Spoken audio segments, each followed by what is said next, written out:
Hi there, this is Shazim from Shazim Tricks. Today I am going to share with you just using 3 simple steps remove people or person or remove anything from the photo. So stay with me until full tutorial. I am going to show you how to properly remove anything from the photo. So let's get started. At first open your Photoshop software, then open your image. Which image do you want to remove the person or object?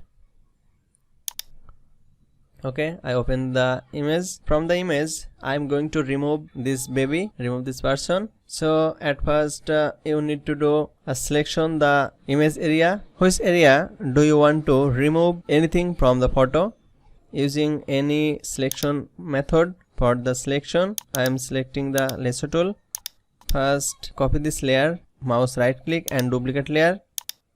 Now select the lasso tool or select any selection tool to selecting the image area.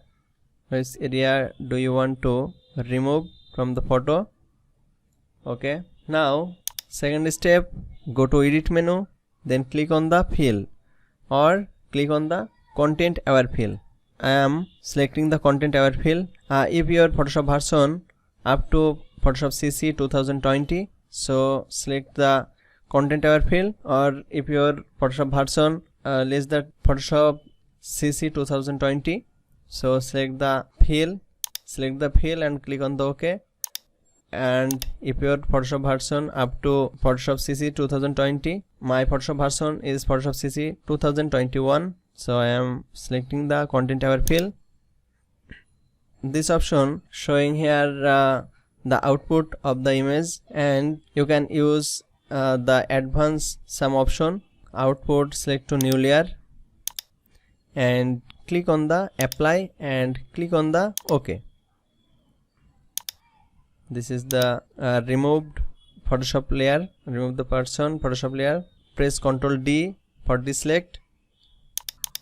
Now third step, select the clone stem tool and take a sample of the background. Hold press Alt key and just drag and scratch on the background for realistic. That is the before image and that is the after image. You can easily remove people or person or remove object or remove anything from the photo just using 3 simple steps. I hope you guys you like my tutorial and like this video. Please support me and share this video with your friends, and don't forget to subscribe to my channel and click the bell icon to get notifications for any updates. Thank you very much for staying with me. Thank you. See you next tutorial.